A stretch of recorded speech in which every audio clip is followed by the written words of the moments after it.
Welcome to the 2021.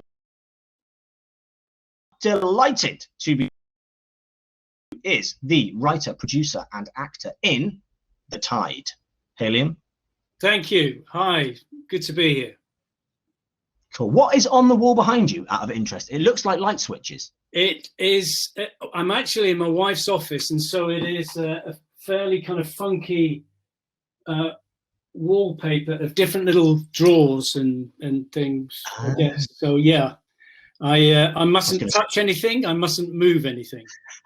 I was going to say, there's light switches. That would be a very complicated way to turn the lights on. Absolutely. So tell us a little bit about The Tide. Give us a little teaser. So the Tide is a wee film about the crew of a North Sea trawler fishing boat that is eking out a living in the North Sea, just off or sailing out of a place called Scarborough, which is a beautiful town on the northeast coast. And the boat is quite old. It's kind of it represents many things in the film, but the crew are blindsided by tragedy, and it's really about, I guess, how they react to what happens to one of their number, and how this community sort of carries on in a way.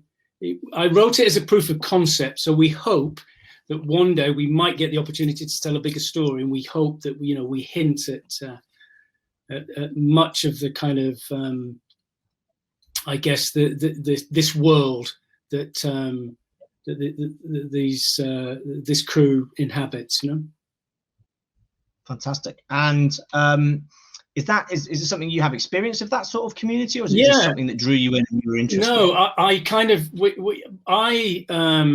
I did make a living. I grew up in a fishing community with my brothers, and my brother was a fisherman who sadly later in his life had terrible mental health issues and succumbed to them, took his own life. And it was a real kind of, that really blindsided me. It was we knew he hadn't been well, but didn't recognize or understand the scale of it. But one of the last times I saw him, we were in the sort of a wee town that we grew up in, and we were kind of reminiscing, like a lot of fishermen, past and present. He was a man of few words, but he told me this story of being at sea in a storm and a bit of kit coming loose. An otter board, a trawl board. It's a great big thing that keeps the nets open, the back of the boat. And the way he described this story, it was almost poetic, and it just stuck with me, because I realized after we lost him, it was about so much more than just that incident at sea that he observed as a young man.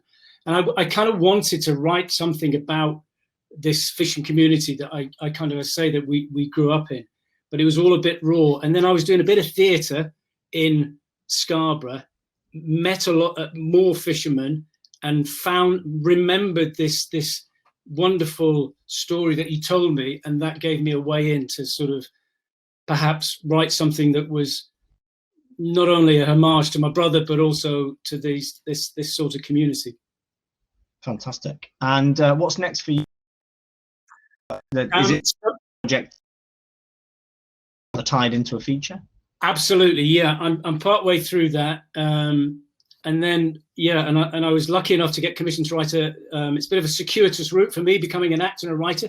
So I'm writing a memoir which will be published next year. Fantastic. Well, everyone look out for that. Bless you, man.